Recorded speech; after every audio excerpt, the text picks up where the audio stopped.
ഉദാഹരണം പോലും എത്തിപ്പോകുന്നതല്ല. ഞാൻ ആ ടൂളെ ഉപയോഗിക്കുന്നത്. മറ്റുള്ള ടൂളെല്ലാം എനിക്കറിയാം. ആത്മീയമായ ടൂളുകളെല്ലാം പഠിച്ചതിന് ശേഷം തന്നെയാണ് ഇത് പഠിച്ചിട്ടുള്ളത്. അതുകൊണ്ട് എനിക്ക് ആ ടൂള് അറിഞ്ഞുകൂടാത്തതൊന്നും അല്ല. അതിനകത്ത് നിങ്ങൾ പറയുന്ന ഉത്തരങ്ങളൊക്കെ എനിക്കും പറയാൻ അറിയാവുന്ന. ആ ഒറ്റ ജീവൻ ജീവിക്കാൻ ശ്രമിച്ചപ്പോഴുണ്ടായ പ്രതിഫലനങ്ങളാണ് എല്ലാ ജീവനുകളും എന്ന് പറയുന്നതിനെ കുറിച്ച് അതിനെപ്പറ്റി എനിക്ക് പറയാൻ പറ്റുന്ന ഏക സ്റ്റേറ്റ്മെന്റ് ഒരു കവിത എന്നാണ്. അല്ല, അത് നിങ്ങൾ ഒബ്ജക്റ്റീവാണ്, കഥയാക്കിക്കോ. അല്ല, ഞാനെന്താ അതിനെപ്പറ്റി എനിക്കൊന്നും പറയാനില്ല. അപ്പോൾ നമ്മൾ വ്യത്യാസങ്ങളെ പറ്റി ഓൾറെഡി ചർച്ച ചെയ്ത് കഴിഞ്ഞു. ഇതിൽ നമ്മൾ അതിലൊരു തീരുമാനം ആക്കേണ്ട ആവശ്യമില്ല. ഇത് വർഷങ്ങളായിട്ട് യുഗങ്ങളായിട്ട് നടക്കുന്ന ഡിസ്കഷനാണ്. ഇവിടെ അതിനൊരു തീരുമാനമാക്കാൻ പറ്റിയില്ല എന്ന് വരും. പക്ഷേ എന്ത് പറഞ്ഞാലും എത്ര വ്യത്യാസപ്പെട്ടാലും മനുഷ്യന് ആവശ്യമുള്ള കുറച്ച് കാര്യങ്ങളുണ്ട്. അതായത് ഒന്ന്, എല്ലാ മനുഷ്യരും വിശ്വാസിയായാലും അവിശ്വാസിയായാലും മരിക്കും. അപ്പം അതിനെപ്പറ്റിയുള്ള ചിന്താഗതി എന്താണ്? പിന്നെ ഏത് മനുഷ്യനാണെങ്കിലും ജീവിതത്തിൽ അയാൾക്ക് സന്തോഷം അല്ലെങ്കിൽ അർത്ഥം അന്വേഷിക്കുന്നവരാണ് മനുഷ്യന്മാർ. അപ്പോൾ അതിനെപ്പറ്റി നിങ്ങളുടെ ചിന്താഗതി എന്താണ്? പണ്ട് മുതലേ മനുഷ്യനുള്ള കാലം മുതലേ അസ്തിത്വ വിചാരങ്ങളുണ്ട്. ഇപ്പോൾ മതരഹിതമായ അസ്തിത്വ വിചാരങ്ങൾ അപൂർണമാണെന്ന് കരുതുന്നത് കൊണ്ടായിരിക്കുമല്ലോ നമ്മളൊക്കെ മതത്തിൻ്റെ അകത്ത് നിന്നത്. മനുഷ്യനെ അനാഥമാക്കുന്നു എന്നുള്ളതാണ് എനിക്ക് തോന്നാറുള്ളത്. സ്വന്തമായി ചിന്തിക്കുമ്പോൾ മനുഷ്യൻ വ്യത്യസ്തമായ കാഴ്ചപ്പാടുകൾ കൊണ്ടുവരേണ്ടി വരും. ചരിത്രത്തിൽ തന്നെ ഇപ്പോൾ എക്സാമ്പിൾ മാത്രം പറഞ്ഞാൽ, ഇപ്പോൾ അസ്തിത്വവാദം, എക്സിസ്റ്റൻഷ്യലിസം എന്ന് പറയുന്ന പോൾ സാർത്രേ, അദ്ദേഹത്തിൻ്റെ കാഴ്ചപ്പാട് പർപ്പസ് ഇല്ല എന്നാണ് അദ്ദേഹം പറയുന്നത്. പർപ്പസ് ഇല്ല. ജീവിതം ഉണ്ടായതിന് ശേഷം വ്യക്തി കണ്ടെത്തേണ്ടതാണ് പർപ്പസ്. എന്തിനു വേണ്ടി ജീവിക്കുന്നു, എന്തിനു വേണ്ടി മരിക്കാതിരിക്കണം. അത് എൻ്റെ കാഴ്ചപ്പാടിൽ അത് ആൻറ്റി നാച്ചുറലാണ്. നമ്മളത് കത്രിക ഉണ്ടാക്കുന്നതിന് മുമ്പ് മുറിക്കാനാണ് എന്ന് കരുതാതെ കത്രിക നമ്മൾ ഉണ്ടാക്കൂലല്ലോ. ഇപ്പോൾ ഈ ടീപ്പോയി ഡിസൈൻ ചെയ്യുന്നത് അതിന് പർപ്പസ് ആദ്യം ഉള്ളത് കൊണ്ടാണ്. അപ്പോൾ ജീവിതം ഉണ്ടായതിന് ശേഷം നമ്മൾ കണ്ടെത്തേണ്ടതാണ് പർപ്പസ് എന്ന് പറയുമ്പോൾ ഭയങ്കര ഒരു വ്യക്തിക്ക് അതിസമ്മർദ്ദം വരും. ചിലർ ജയിക്കും, ചിലത് തോക്കും. ജയിച്ചവന് മാത്രമല്ല തോറ്റവനും ചരിത്രമുണ്ട്. അത് പറയുന്നില്ല എന്ന് മാത്രം. ദെൻ എക്സാമ്പിൾ വേറെ അബ്സേർഡിസം, നിരർത്ഥകമാണ്. നമ്മൾ കരുതുന്നത് എന്താണോ അതിന് എതിരായിട്ടായിരിക്കും പ്രപഞ്ചം വർത്തിക്കുക പലപ്പോഴും. അപ്പോൾ അതിനോട് റിബല്യൻ ചെയ്തിട്ട് കലാപം കൂടിയിട്ട് നമ്മുടെ ലൈഫ് എന്ത് തന്നെ കിട്ടിയാലും അത് ഭ്രാന്താണെന്ന് വന്നാൽ പോലും അതിലൊരു ആനന്ദം കണ്ടെത്തുക. സിസിഫസിൻ്റെ കല്ല് എന്നൊക്കെ പറയുന്ന ഒരു കൺസെപ്റ്റ് ഉണ്ട്. കല്ല് മുകളിലേക്ക് ഉയർത്തി കൊണ്ടുപോകുന്നു. ഈ പറയുന്ന അബ്സോർഡിസം ആൽബർട്ട് കാമു അദ്ദേഹമാണ് ഡെവലപ്പ് ചെയ്തത്. അദ്ദേഹത്തിൻ്റെ കഥാപാത്രമാണ് ഈ സിസിഫസ്. അദ്ദേഹം കല്ല് നമ്മുടെ നാരായണത്ത് പ്രാന്തൻ്റെ കഥയിലേതുപോലെ പർവ്വതത്തിൻ്റെ മുകളിലേക്ക് കൊണ്ടുപോകുന്നു, താഴേക്ക് ഉരുട്ടിയിടുന്നു. അപ്പോൾ ലോകം പറയുന്നു ഇദ്ദേഹത്തിന് ഭ്രാന്താണെന്ന്, കാമു പറയുന്നു അദ്ദേഹത്തിന് എൻജോയ്മെൻ്റ് ആണത്. അതൊരു ആർഗ്യുമെൻ്റാണത്.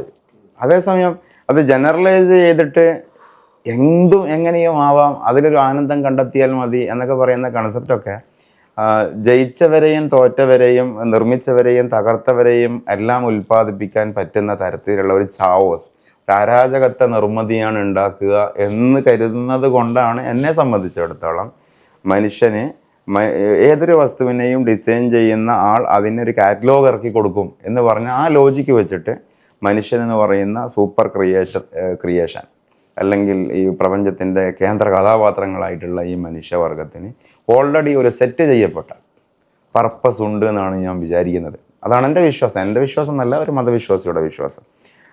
അല്ലെന്നുണ്ടെങ്കിൽ ഇതേ പറയുന്ന നിഹിലിസമാകും. ഒരർത്ഥവും ഇല്ല എന്ന് പറയുകയും എന്നിട്ട് അർത്ഥം അന്വേഷിക്കുകയും ചെയ്യും. അർത്ഥമില്ലെന്ന് പറയുന്നവർ പിന്നെ അർത്ഥം അന്വേഷിക്കാൻ പാടില്ല. സ്വതന്ത്രമായി ചിന്തിക്കണമെന്ന് പറയുന്ന ആളുകൾ 10 ആൾ ഒന്നിച്ചു കൂടിയിട്ട് സ്വതന്ത്രമായി ചിന്തിക്കുക എന്നൊക്കെ പറയുന്ന വ്യർത്ഥതയിലേക്ക് പോകും. അപ്പം അതൊന്നും ഉണ്ടാവാതിരിക്കാനാണ് ഓൾറെഡി ഒരു പർപ്പസ് ഉണ്ടാവണം എന്ന് പറയേണ്ടി വരുന്നത്. രണ്ടാമത്തെ ഏരിയ അവിടെ മരണവുമായിട്ട് ബന്ധപ്പെട്ടതാണ് പറഞ്ഞിട്ടുള്ളത്. മരണം എന്ന് പറയുന്നത് ഒരു പാസീവ് ആക്ഷനാണ്. മരണം ഒരു സൃഷ്ടിയാണെന്നുള്ളതാണ് ഇസ്ലാമിൻ്റെ ഒരു കാഴ്ചപ്പാട്. അല്ലദീ ഖലഖൽ മൗത വൽ ഹയാത്ത എന്ന് ഖുർആൻ ഒരുപാടുണ്ട്. ജീവിതത്തെ സൃഷ്ടിച്ചവൻ അള്ളാഹുവാണ്, മരണത്തെയും സൃഷ്ടിച്ചവൻ അള്ളാഹുവാണ്. ഇസ്ലാമിനെ സംബന്ധിച്ചിടത്തോളം മരണം ഒന്നിൻ്റെയും എൻഡല്ല. മരണം ഒരു 360 ഡിഗ്രി ഒരു ലൂപ്പ് സർക്കിളിൻ്റെ ഒരു ചാപമാണ്. ഒരു ചാപത്തിലേക്ക്, ഒരു പുതിയ ഘട്ടത്തിലേക്ക് പ്രവേശിക്കുന്ന ഒരു എൻട്രൻസ് ആണ് മരണം. നേരത്തെ ഞാൻ പറഞ്ഞതുപോലെ മരിക്കലോടുകൂടെ വ്യക്തിയിൽ നിന്ന് അവൻ്റെ കോൺഷ്യസ്നെസ്, എനർജി, ആത്മാവായിട്ട് പുറത്തു പോകുന്നു. അടുത്ത ഘട്ടത്തിൽ അത് അവനിലേക്ക് തന്നെ തിരിച്ചു വരും. അങ്ങനെയുള്ള ഒരു റൊട്ടേറ്റിംഗ് സങ്കല്പമാണ്. പക്ഷെ ആ മരണം എന്നുള്ളത് ഒരു പ്രധാന ഒരു ഒരു ഒരു ടേണിംഗ് പോയിൻ്റായിട്ട് മതം മുന്നോട്ട് വെക്കുന്നതിൻ്റെ ഒരു കാര്യം അതിനുശേഷമാണ് റിവാർഡ് കിട്ടുക എന്നുള്ള ഒരു സങ്കല്പമായിട്ട് ബന്ധപ്പെട്ടിട്ടാണ്.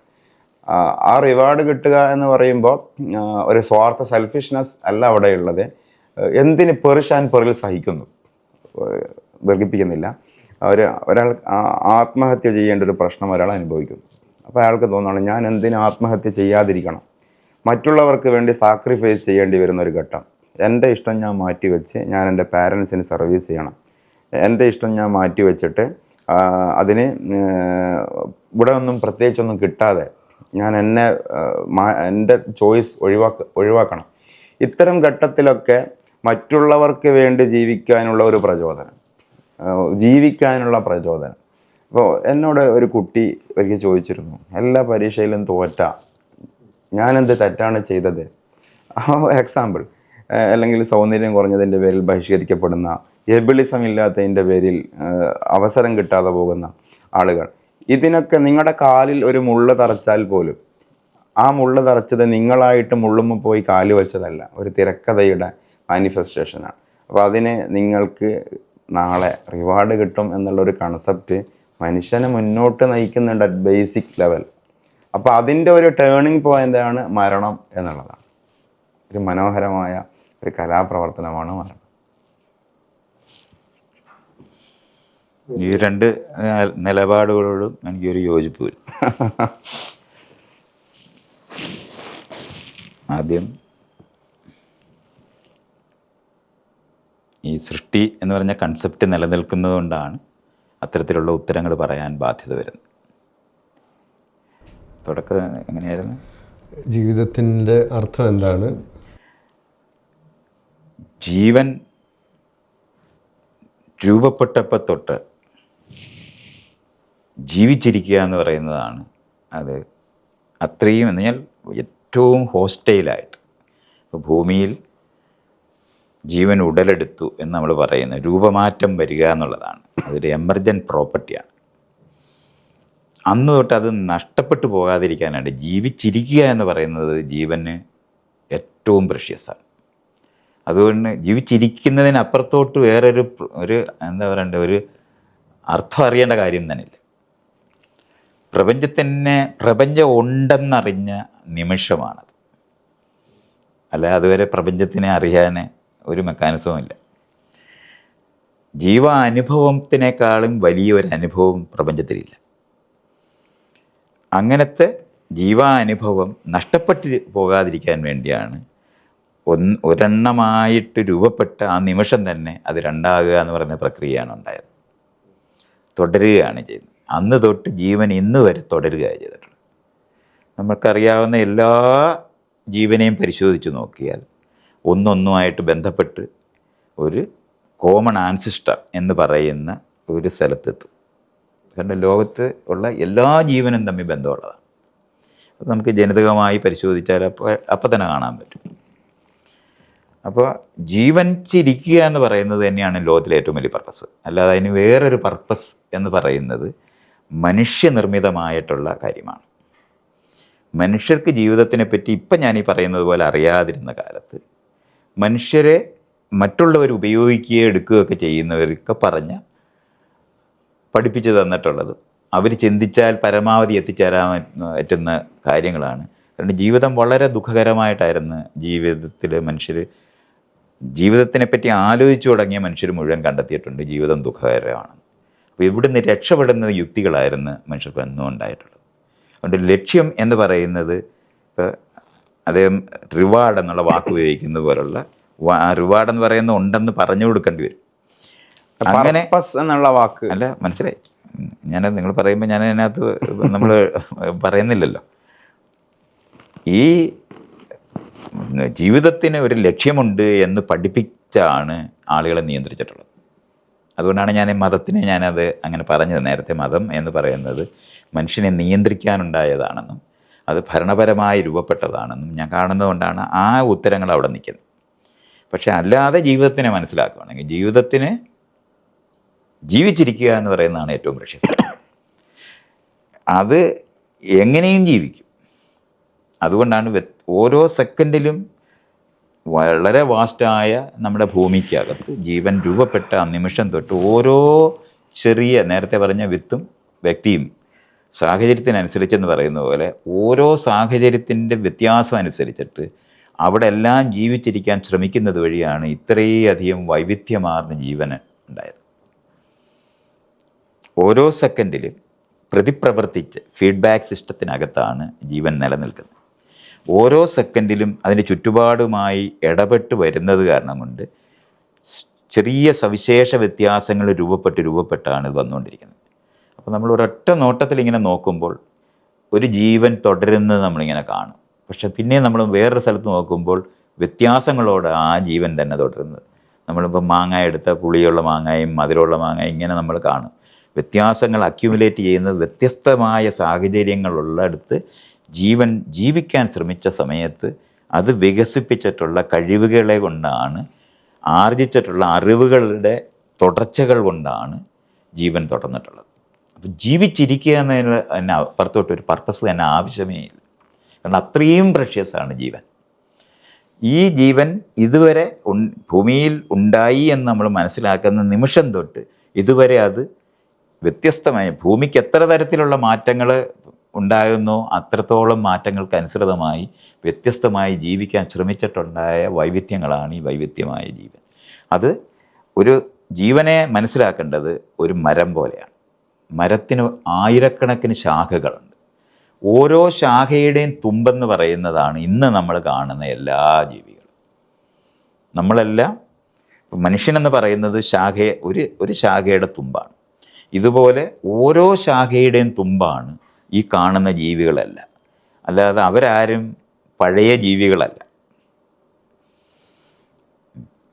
നമ്മൾ സ്പെഷ്യലും മറ്റുള്ളവരെല്ലാം അധമവുമാണെന്ന് കാണുന്ന യുക്തിയാണ് മതപരമായ മുഴുവനുള്ളത്. അതേ സമയത്ത് എല്ലാ ശാഖയുടെയും തുമ്പാണെങ്കിൽ എല്ലാ ശാഖയിലും ഇന്ന് ജീവിക്കുന്ന, എന്ന് പറഞ്ഞാൽ ഇപ്പോൾ ഉള്ള ബാക്ടീരിയയും ഇപ്പോഴുള്ള വിട്ടിലും ഇപ്പോഴുള്ള ആടും ഇപ്പോഴുള്ള ആനയും ഇപ്പോഴുള്ള മനുഷ്യനും എല്ലാം സമകാലീനരായ ആധുനികരായ ജീവികളാണ്. അതിൻ്റെ ശാഖയ്ക്കകത്ത് ജീവിക്കാനായിട്ടുള്ള സവിശേഷമായ കഴിവുകളാണ് അവർ ആർജിച്ചിട്ടുള്ളത്. ഇതിലേതെങ്കിലും ഒരു ശാഖയ്ക്ക് സാഹചര്യത്തിനനുസരിച്ച് ജീവിക്കാൻ കഴിയാതായ അത് എക്സ്റ്റിൻ്റ് ആയി പോകും. അത് കാരണം കൊണ്ട് ജീവൻ എക്സിസ്റ്റ് ആയെന്നുള്ള അർത്ഥമില്ല. പ്രധാനമായിട്ട് ഈ ജീവൻ നിലനിൽക്കുന്നത് ഏകകോശ ജീവികളായിട്ടാണ്. അതാണ് അതിൻ്റെ പ്രധാന തായ്തടി എന്ന് വേണമെങ്കിൽ നമുക്ക് പറയാം. അതിൽ നിന്ന് ഓഫ് ഷൂട്ടായിട്ട് വന്നിട്ടുള്ളതാണ് ഈ കാണുന്ന മുഴുവൻ വൈവിധ്യങ്ങളും. പക്ഷേ എല്ലാ ജീവനും നമ്മൾ ഓരോ സെക്കൻഡിലും നമ്മളെടുത്ത് പരിശോധിച്ച് നോക്കിയാൽ തമ്മിൽ ചേരുന്ന പോയിൻ്റ് വരും. അവിടുന്ന് ഡൈവേർജ് ചെയ്തതേ ഉള്ളൂ. ശാഖകൾ എങ്ങനെയാണോ ഒരു മരത്തിൽ നിൽക്കുന്ന പോലെ മനസ്സിലാക്കുക. അവിടെയാണ് നമ്മൾ കോമൺ ആൻസിസ്റ്റർ. ആ രണ്ട് ശാഖയുടെ കോമൺ ആൻസിസ്റ്റർ അവിടെ ഉണ്ട്. അവിടുന്ന് പുറകോട്ട് പോകുമ്പോൾ വീണ്ടും അത് ശാഖയായിട്ട് മാറും. ഇങ്ങനെ മനസ്സിലാക്കുമ്പോൾ ലാസ്റ്റ് യൂണിവേഴ്സൽ കോമൺ ആൻസിസ്റ്റർ എന്ന് പറയുന്ന ഒരു ജീവനിലേക്ക് എത്തിച്ചേരുക ചെയ്യുന്നത്. അതുകൊണ്ട് ഈ ഇവർ എന്ന് പറഞ്ഞാൽ മതവിശ്വാസവുമായിട്ട് ബന്ധപ്പെട്ടോ അല്ലാത്ത ഏതെങ്കിലും തരത്തിലുള്ള ആശയങ്ങളുമായിട്ട് ബന്ധപ്പെട്ടോ ഇതിനെ അറിയേണ്ട കാര്യമേ ഇല്ല. ഇതിന് ബാഹ്യമായി മറ്റൊരു ശക്തിക്ക് ഇടപെടേണ്ട നീഡ് തന്നെ ഇല്ല. അതുകൊണ്ട് എമർജൻറ്റ് പ്രോപ്പർട്ടി ആയിട്ടാണ് മനസ്സിലാക്കേണ്ടത്. ഉരുത്തിരിയുന്ന, ആവിർഭവിക്കുന്നതാണ് ജീവൻ. അത് ഹൈഡ്രജൻ ആറ്റവും ഓക്സിജൻ ആറ്റവും ചേർന്ന് ഒരു തുള്ളി വെള്ളം ആകത്തില്ല, ഒരു മോളിക്യൂളേ ആകത്തുള്ളൂ. കാണാൻ പോലും കഴിയാത്തത്രയും ചെറിയൊരു മോളിക്യൂളാണ്.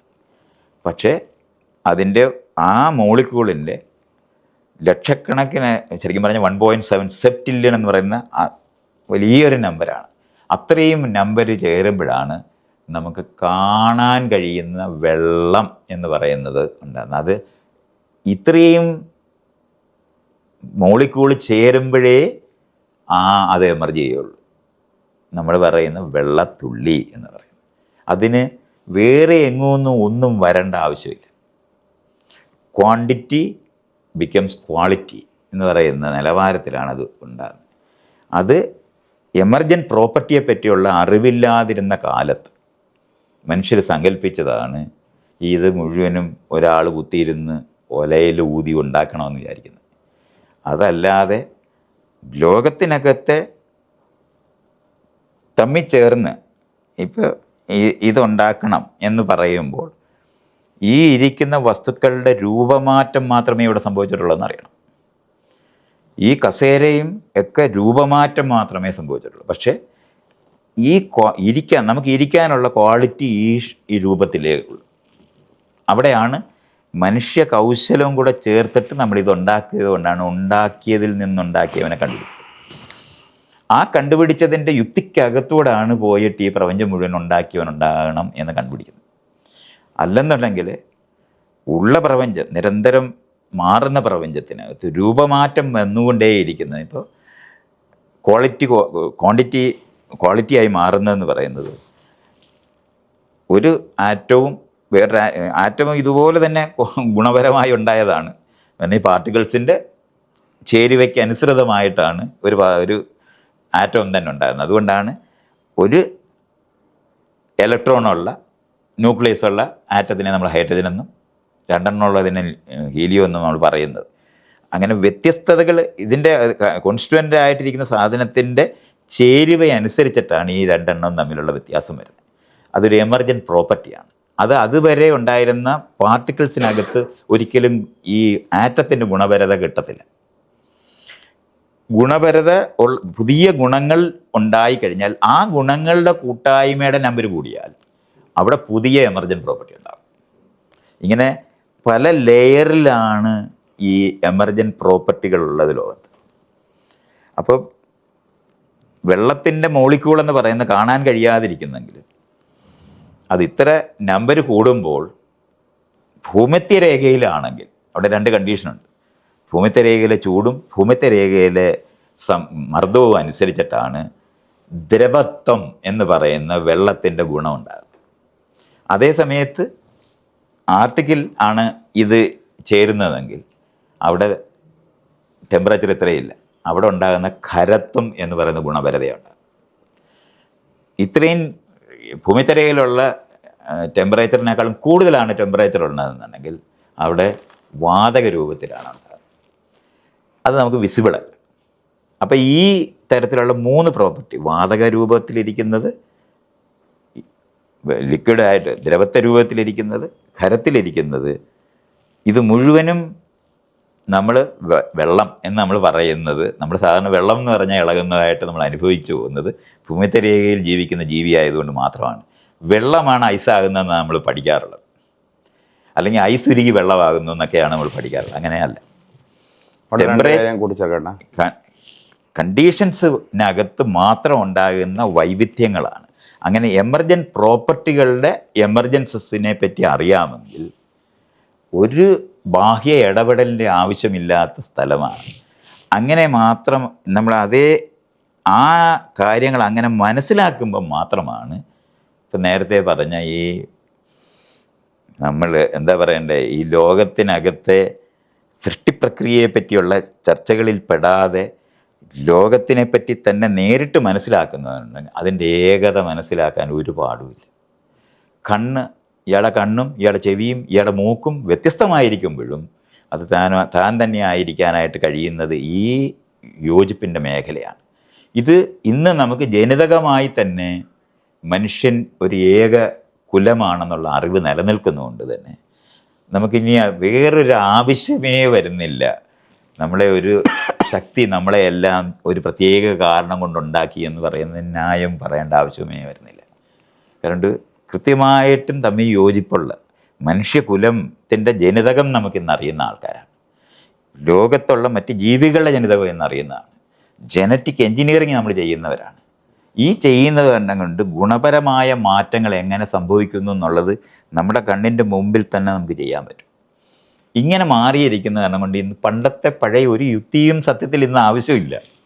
ഇതുകൊണ്ടാണ് ഞാൻ മനുഷ്യൻ്റെ ഏകതയെപ്പറ്റിയോ അല്ലെങ്കിൽ യോജിപ്പിനെ പറ്റിയോ ജീവൻ്റെ യോജിപ്പിനെ പറ്റിയോ നമ്മളെല്ലാവരും കൂടെ ഒന്നിച്ച് ജീവിക്കേണ്ടതാണ് എന്ന് പറയുന്നത് സിംബയോട്ടിക് എവല്യൂഷനാണ് സത്യത്തിൽ നടന്നിട്ടുള്ളത്. ഏറ്റവും കൂടുതൽ പരസ്പരം സഹകരിച്ച് മാത്രമാണ് കോടിക്കണക്കിന് കോശങ്ങൾ സഹകരിക്കുന്നതുകൊണ്ടാണ് അവിടെ വന്നിരിക്കുന്നത്.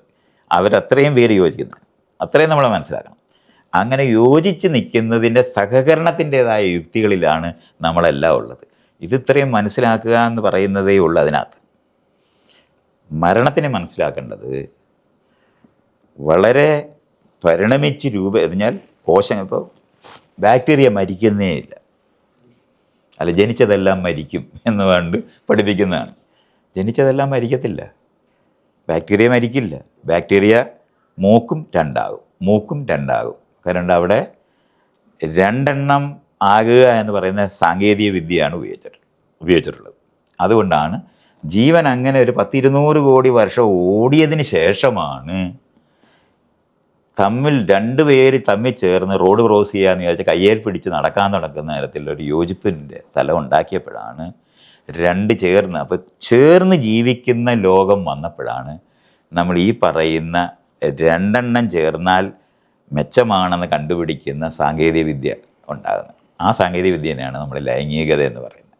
അപ്പോൾ രണ്ടെണ്ണം ഉണ്ടായി രണ്ടിനേക്കാളും മെച്ചപ്പെട്ട മൂന്നാമതൊന്നിനെ ഉണ്ടാക്കാൻ, ഇതിൽ നിന്ന് ഗുണപരമായും വ്യത്യസ്തപ്പെട്ടത് ഉണ്ടാക്കാൻ കഴിയുമെന്ന് കണ്ടുപിടിക്കുന്നതോടാണ് നേരത്തെ തമ്മിൽ ചേർന്നുണ്ടായതിന് പിൻവാങ്ങുന്ന യുക്തി ലോകത്ത് വരുന്നത്. അതിനെയാണ് മരണം നമ്മൾ പറയുന്നത്. അല്ലാതെ മരണം എന്ന് പറയുന്നത് വ്യക്തിഗതമായി ജീവിച്ചിരിക്കുന്നു, ആത്മാവ് ജീവിച്ച് വീണ്ടും വീണ്ടും ജീവിക്കുന്നു എന്ന് പറയുന്ന യുക്തി ആവശ്യമേ ഇല്ല. ജീവൻ തുടരുന്നത് ഈ ഒറ്റയ്ക്കൊറ്റയ്ക്ക് ജീവിച്ചിരിക്കുന്നു എന്ന് പറയുന്ന ആളുകൾ കുട്ടികളെ ഉണ്ടാക്കേണ്ട ആവശ്യം പിന്നെ അല്ലെങ്കിൽ ഉണ്ടാകത്തില്ല. കാരണം അവർക്ക് എന്തിനാണ് അതിൻ്റെ ആവശ്യം? കാരണം അവർ ഒറ്റയ്ക്കൊറ്റയ്ക്ക് വീണ്ടും ശരീരം എടുത്താൽ പോരെ. എന്തിനാണ് കുട്ടികളിലൂടെ ജീവിക്കുന്നവരായി നമ്മൾ മാറിയത് കൊണ്ടാണ് മരണം എന്ന് പറയുന്നത്. മരണം വളരെ സ്വാഭാവികമായ പിൻവാങ്ങൽ മാത്രമാണ്. നമ്മൾ ഇന്ന് തിന്നതെല്ലാം, ആ തിന്നവരെല്ലാം ഇതുപോലുള്ള ജീവികളാണ്. ആ തിന്നവർ നമ്മളായി മാറുന്നത് പോലെ നമ്മൾ മറ്റുള്ളവരെ ആഹരിക്കും എന്നുള്ളതല്ലാതെ വേറൊരു തുടർച്ചയും ആവശ്യമില്ല. ജീവനാണ് ഇവിടെ തുടരുന്നത്, നമ്മളല്ല. നല്ലൊരു കവിത കേട്ടു ഞാൻ. പിന്നെ എനിക്കതിനോട് ആശയം കൂടിച്ചേരുമ്പോൾ വലിയൊരു ആശയം വരട്ടെ എന്നുള്ള നിലക്കാണ്. ഒന്ന്, നമ്മളെന്തിന് മരിക്കാതിരിക്കണം, ജീവിച്ചിരിക്കുക എന്നുള്ളത് മാത്രമാണ് പർപ്പസ് എന്ന് പറയുമ്പോൾ എനിക്ക് തോന്നിയൊരാശയമാണ്. അതൊരു ജയിച്ച വ്യക്തിയുടെ ഒരു പേഴ്സ്പെക്ഷനാണത്. ജീവിതം വളരെ പ്രീഷ്യസ് ആണ്, യാതൊരു സംശയമില്ല. അതേസമയം ഒരു തോറ്റ വ്യക്തി ഞാനെന്തിനും മരിക്കാതിരിക്കണം എന്ന് ആലോചിക്കുകയാണെങ്കിൽ അതിനൊരു ഉത്തരം വേണം. രണ്ടാമത്തേത്, ഞാനെന്തിന് മറ്റുള്ളവർക്ക് വേണ്ടി സാക്രിഫൈസ് ചെയ്യണം, വാട്ട് ഈസ് മൈ ബെനിഫിറ്റ്? കാരണം നമ്മുടെ ജീവിതത്തിൻ്റെ ലക്ഷ്യം സർവൈവൽ ആൻഡ് പ്രൊക്രിയേഷൻ. ഈ സർവൈവലിനെതിരാണ് ചിലപ്പോഴൊക്കെ സാക്രിഫൈസ് വരിക. എനിക്ക് തിന്നാനുള്ള ഫുഡ് ഞാൻ മാറ്റി വെച്ചിട്ട് പട്ടിണി കിടന്നിട്ടാണ് അവരിന് കൊടുക്കുന്നത്. അപ്പം അതും പ്രപഞ്ചത്തിൽ നടക്കുന്നുണ്ട്. ഞാനെന്തിനെ ത്യാഗം ചെയ്യണം, ഞാനെന്തിനെ ആത്മഹത്യ ചെയ്യാതിരിക്കണം. പിന്നെ വളരെ നല്ലൊരു കൺസെപ്റ്റ് തന്നെയാണ് പിൻവാങ്ങലാണ് മരണം എന്നുള്ള കൺസെപ്റ്റ്. ആ വാക്കിനോടും പ്രയോഗത്തോടും വളരെ അതിന് ഞാൻ തഗ് പൂവ് എന്നൊക്കെ പറയാമല്ലോ, ഒരു പൂവും കൈ വിട്ട്. അതേസമയം അവിടെയുള്ളൊരു ഫിലോസഫിക്കൽ ഡിലമ്മ എന്താണെന്ന് വെച്ചിട്ടുണ്ടെങ്കിൽ, എന്നിട്ട് മക്കളിലൂടെ ഈ വ്യക്തി രണ്ടാമത് ജനിക്കുകയാണ് എന്നുള്ള പുനരുജ്ജീവനത്തിൻ്റെ ഏറ്റവും കലാത്മകമായ വ്യാഖ്യാനമാണ് ഭൗതികവാദിയായിട്ടുള്ള മൈത്രേയൻ സാർ നടത്തിയിട്ടുള്ളത്. പക്ഷെ അവിടെ ഒരു വലിയൊരു പ്രശ്നം, ഇനി സന്താനമില്ലാത്ത ഒരാൾ മരിച്ചാലോ? അയാളുടെ മക്കളിലൂടെ ഇയാൾക്ക് പുനർജനിക്കണ്ടേ? അപ്പോൾ ചിലർ പുനർജനിക്കുന്നു, ചിലർ പുനർജനിക്കുന്നില്ല, അങ്ങനെയൊക്കെ വരും. പക്ഷെ അതൊന്നും ഒരു അസ്തിത്വ പ്രശ്നങ്ങളൊന്നുമല്ല. അതേസമയം ജനിച്ച എല്ലാവരും മരിക്കും എന്നൊക്കെയുള്ളതൊരു പ്രയോഗമാണ്. ഇസ്ലാമിൽ ഒരു സ്വതന്ത്ര ശരീരം മരിക്കും എന്നുള്ള നിലക്കാണ് പറയുന്നത്. മറ്റെനിക്കറിയില്ല. പിന്നെ ഓരോന്നിൻ്റെയും മരണം എന്ന് പറയുന്നതിന് ഓരോരോ അർത്ഥമായിരിക്കും. ഒരു അവസ്ഥയിൽ നിന്ന് മറ്റൊരവസ്ഥയിലേക്ക് മാറുമ്പോൾ നമ്മൾ അവിടെ കൊടുക്കുന്ന ഒരു പദമാണ്. അതിനെ വിശദീകരിക്കാൻ ഒരു ഭാഷയിലൊരു വാക്കുമാണല്ലോ. ആ വാക്കാണ് മരണം എന്നുള്ളത്. ഞാനതിന് അനുബന്ധം ചേർത്തത് മാത്രമാണ്. പിന്നെ അവിടെ ഒറ്റ കാര്യം കൂടി സൂചിപ്പിക്കാനുള്ളത്, വാസ്തവത്തിൽ എല്ലാ കാലത്തുമുള്ള മനുഷ്യരെ, ചില മനുഷ്യരെ മോശം മനുഷ്യരും അധമ മനുഷ്യരും ചിലരെ സ്പെഷ്യലും ആക്കുന്നത് മതമാണെന്നുള്ളൊരു പരാമർശം കേട്ടപ്പോൾ തോന്നിയതാണ്. എല്ലാ മനുഷ്യരെയും ഒരുപോലെ കാണുക എന്നുള്ളത് ശരിക്ക് ഇസ്ലാമിൻ്റെ സ്വഭാവമാണ്. ഞങ്ങൾ പറയുന്ന ഒരു കാഴ്ചപ്പാട് തന്നെ, ഞങ്ങൾ എന്നുള്ള വാക്ക് ആ ഒരു സെൻസിൽ മാത്രം ഉപയോഗിച്ചതാണ്.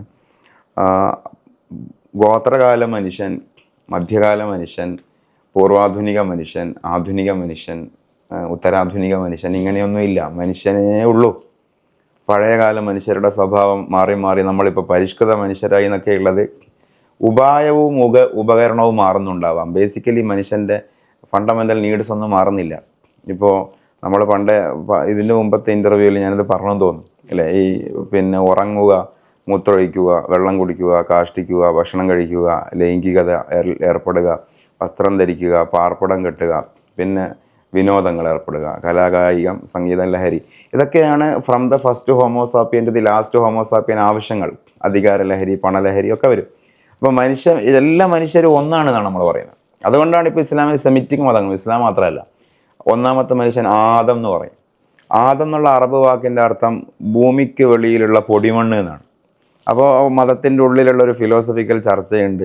ഇത്രയും വലിയൊരു സ്പെഷ്യൽ സൃഷ്ടിയെ ദൈവം സൃഷ്ടിക്കുകയാണെങ്കിൽ വല്ല പൊന്നുകൊണ്ടോ മരതകം കൊണ്ടോ മാണിക്യം കൊണ്ടോ ഒക്കെ സൃഷ്ടിക്കണ്ടേ? എന്തിനാണ് ഈ കളിമണ്ണിൽ നിന്ന് എന്തിനാണ് സൃഷ്ടിച്ചത്? അപ്പോൾ അതിൻ്റെ ന്യായം പറഞ്ഞത്, ലോജിക്ക് പറഞ്ഞത്, ഒരു ലോഹത്തെ മറ്റൊരു ലോഹത്തിൻ്റെ ഒപ്പം കൂട്ടിമുട്ടിക്കാൻ, ഇപ്പോൾ ഒരു കല്ലിനെ വേറെ കല്ലിൻ്റെ കൂട്ടത്തിൽ കൊണ്ടുവിട്ടാൽ ഏതാണ് ആദ്യമുള്ള കല്ല്, ഏതാണ് രണ്ടാമത്തെ കല്ല് എന്നുള്ളത് മനസ്സിലാവും. ഒരു സ്വർണ്ണത്തെ വേറൊരു സ്വർണ്ണമാക്കണമെങ്കിൽ തീയിൽ ഉരുക്കേണ്ടി വരും. അതേസമയം ഒരു കുട്ട മണ്ണ് വേറൊരു കുട്ട മണ്ണ് കൊണ്ടിട്ടാൽ പിറ്റേന്ന് നോക്കിയാൽ ഏതാണ് ഇട്ട മണ്ണ്, ഏതാണ് ആദ്യമുള്ള അടിസ്ഥാന മണ്ണെന്ന് മനസ്സിലാവും. ഒക്കെ കൂടിക്കുറഞ്ഞിട്ടുണ്ടാവും.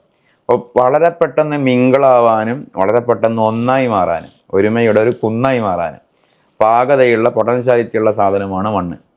അതുകൊണ്ടാണ് മണ്ണ് കൊണ്ട് ആദ്യത്തെ മനുഷ്യനെ ഉണ്ടാക്കിയത്. അറബിയിൽ ആദം എന്ന് പറഞ്ഞ വാക്കിൻ്റെ അർത്ഥം പൊടിമണ്ണ് എന്നാണ്. അദീം എന്ന് പറഞ്ഞാൽ സർഫേസ്, ആദം പൊടിമണ്ണ്. അപ്പോൾ ഒന്നാമത്തെ മനുഷ്യനെ മണ്ണിൽ നിന്നുണ്ടാക്കി.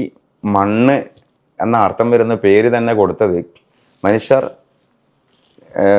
ദൂരങ്ങളെ, കാലങ്ങളെ, irrespective of all criterias, all human being are alike and same എന്ന ഈ ഒരു തത്വം മുന്നോട്ട് വെക്കാനാണ് വാസ്തവത്തിൽ മണ്ണിൽ നിന്ന് മനുഷ്യനുണ്ടാക്കിയത്. അപ്പോൾ ആ കൺസെപ്റ്റിൻ്റെ ഒരു ബേസിനെ ചോദ്യം ചെയ്യലാണ് ചില മനുഷ്യരെ ഉത്തമരും ചില മനുഷ്യരെ അധമരുമാക്കുക എന്നുള്ളത്. ഞാൻ സമയം കവരുന്നില്ല, നടക്കട്ടെ.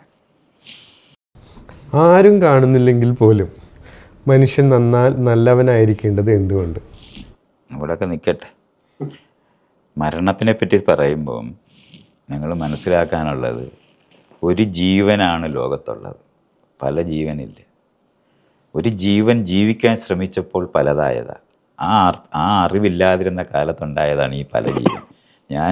ആ ജീവനെ പറ്റിയാണ് സംസാരിച്ചത്. നിങ്ങൾ ഒരു കുട്ടിയെ ഉണ്ടാക്കാത്തവർ മരിച്ചു പോകുമെന്ന് പറയുന്ന അങ്ങനെ ഒരു ജീവൻ, അങ്ങനെ ഒരു പ്രശ്നമേ ഇല്ല.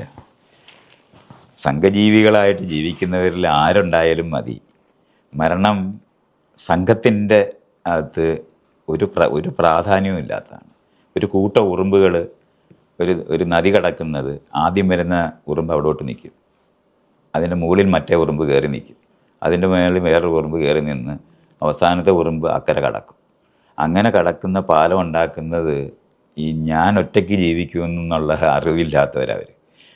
ഇതൊക്കെ മനുഷ്യരെ സങ്കല്പിച്ചുണ്ടാക്കിയതാണ് ഈ അവനവൻ്റെ ജീവിതവും ആത്മാവും. അതുകൊണ്ടാണ് ഈ ജീവനെ മനസ്സിലാക്കാത്തത്. അതുകൊണ്ടാണ് ആ ഉറുമ്പുകൾക്ക് ആർക്കെങ്കിലും അവർ മരിച്ചു പോകുമെന്നോ, അല്ലെങ്കിൽ തേനീച്ചക്കൂട്ടിലുള്ള ഒരു തേനീച്ച ശത്രുവിനെ കാണുമ്പോൾ കുത്തി അത് ചത്തുപോകുമെന്ന് വിചാരിച്ചിട്ട് കുത്താതിരിക്കത്തേയില്ല.